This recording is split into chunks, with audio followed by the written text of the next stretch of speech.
So good afternoon. My name is Adebisi Bolarinwa.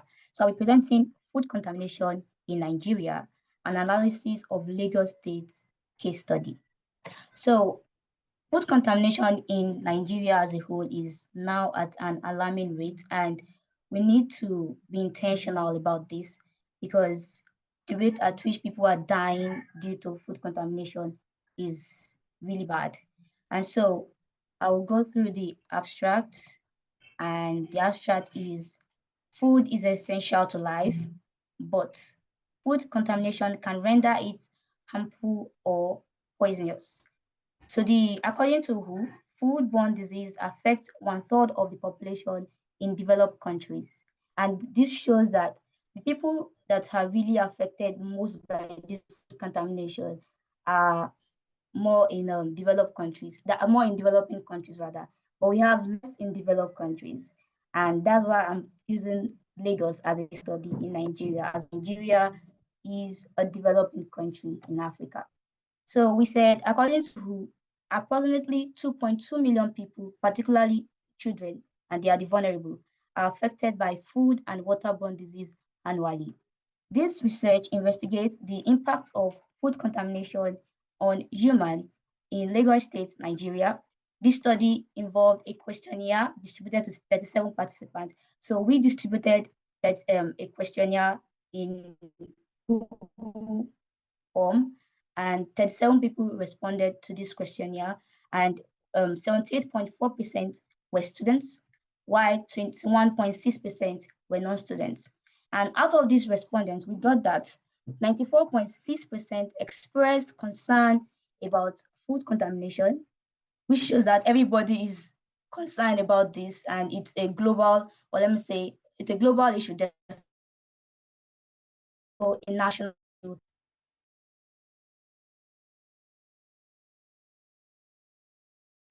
Foodborne illness, while 40.5% are not. Now, in our findings,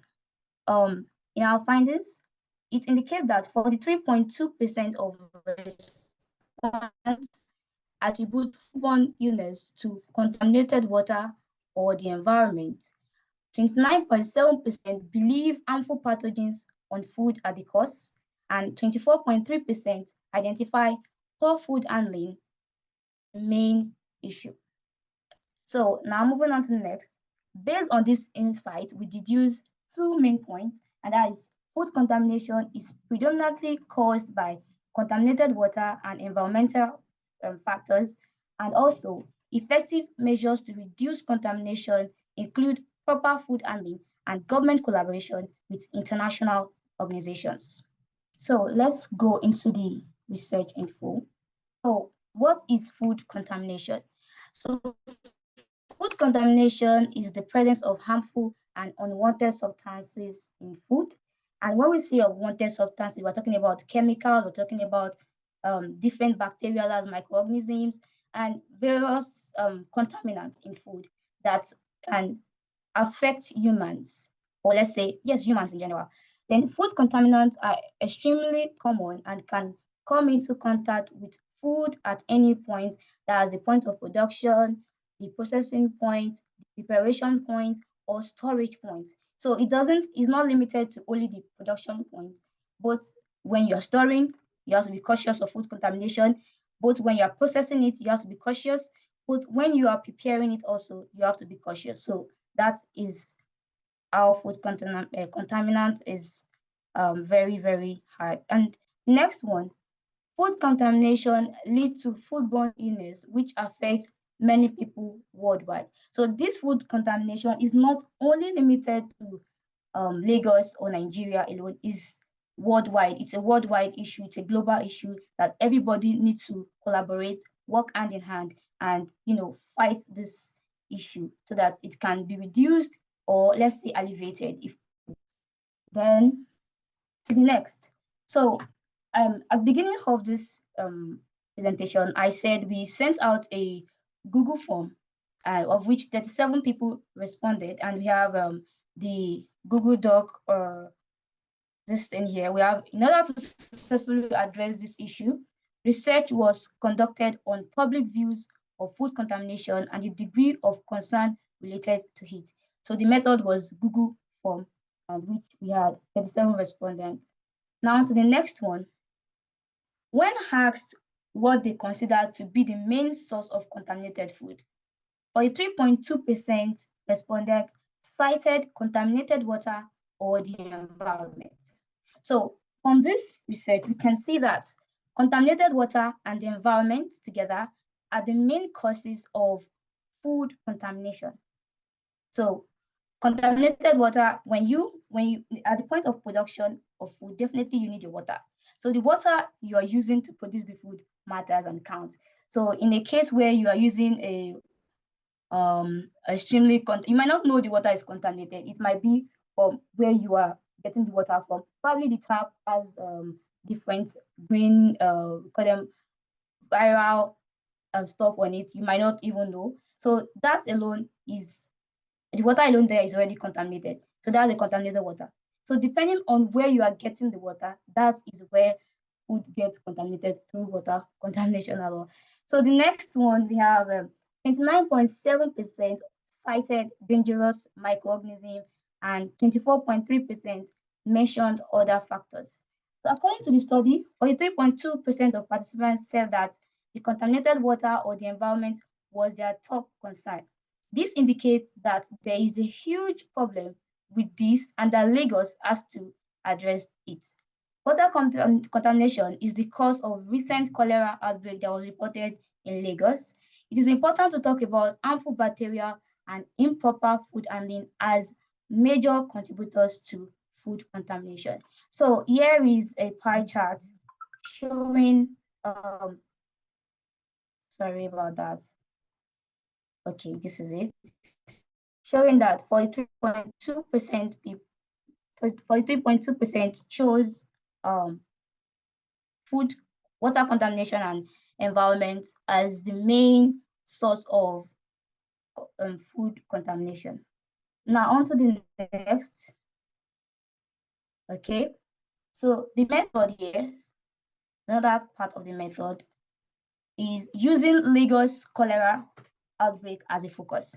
So Lagos cholera outbreak was in 2024, that's 9th of June 2024.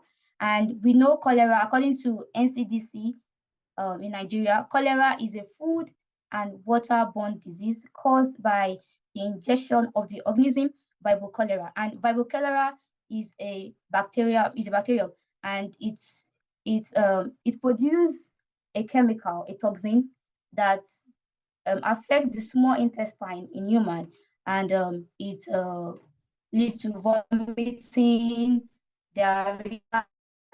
So this graph here illustrates.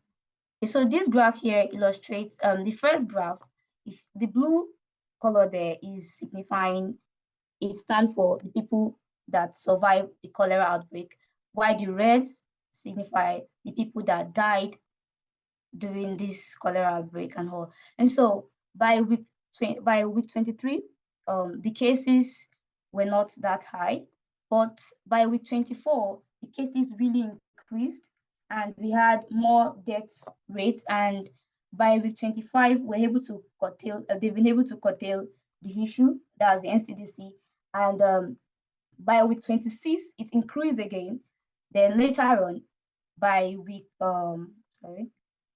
by week 27, it's also reduced. But one thing we need to know that about this cholera is that the cholera really affected many people in Lagos.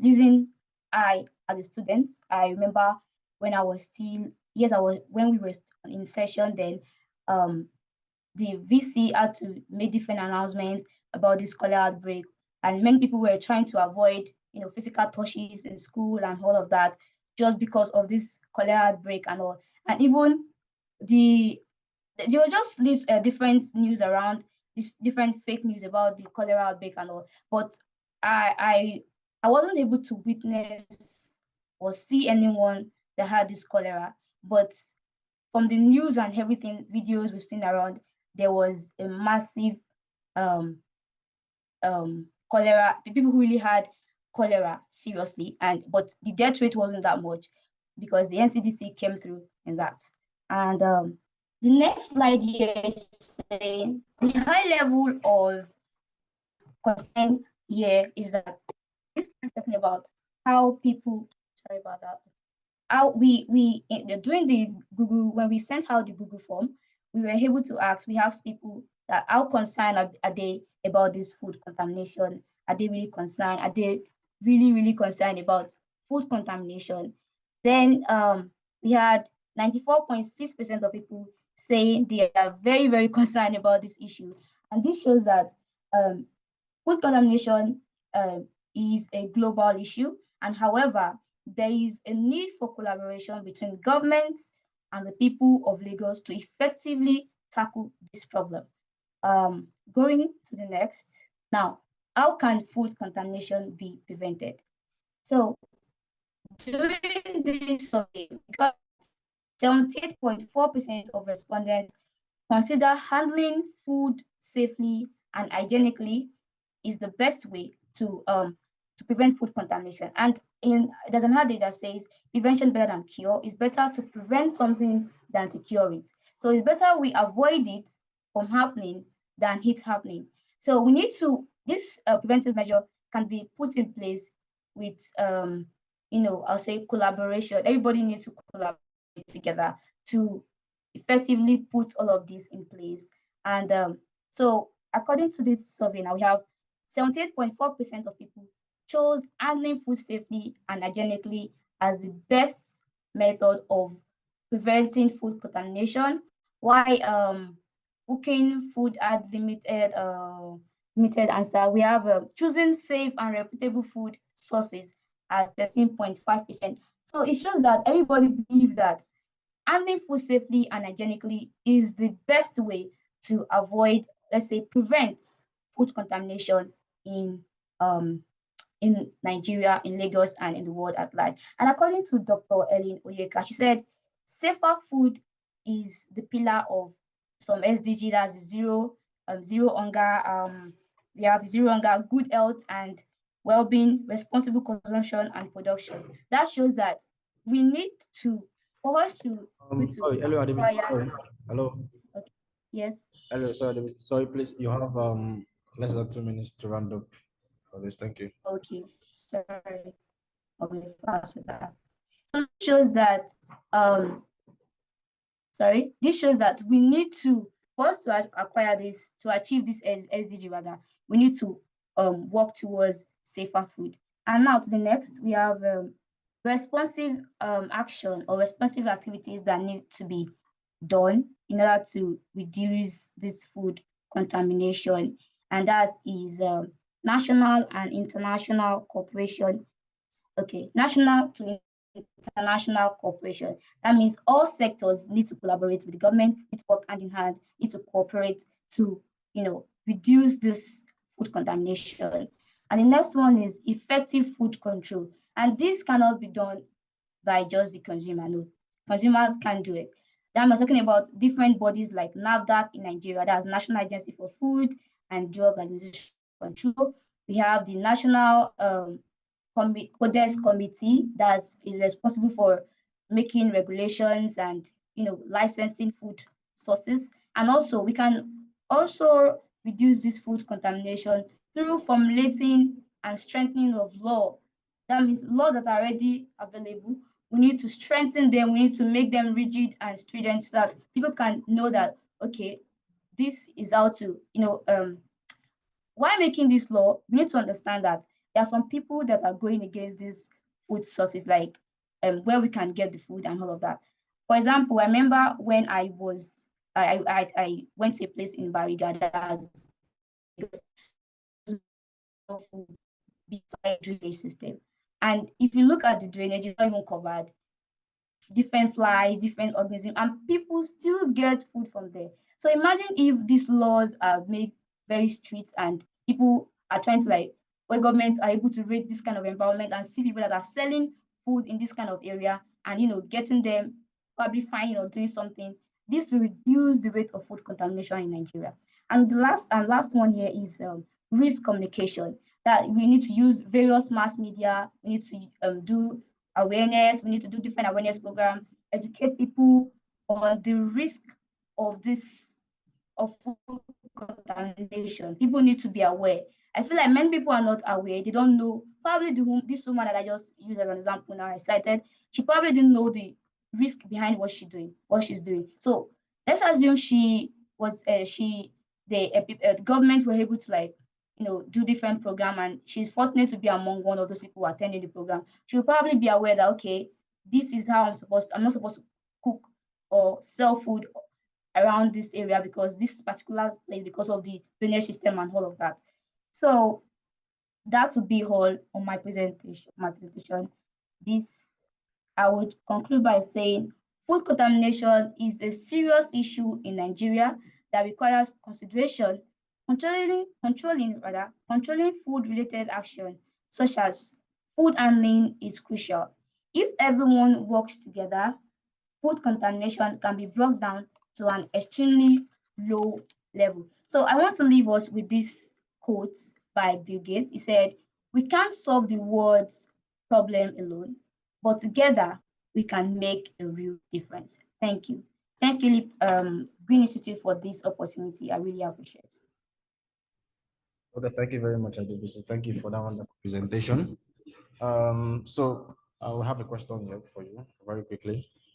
So what are the most significant policy interventions that could drastically reduce food contamination in Lagos State, and how can they be effectively implemented? Sorry, I didn't get that. Can you please? Yeah, okay. So I said, what are the most significant policy interventions that could drastically reduce food contamination in Lagos State, and how can they be effectively implemented?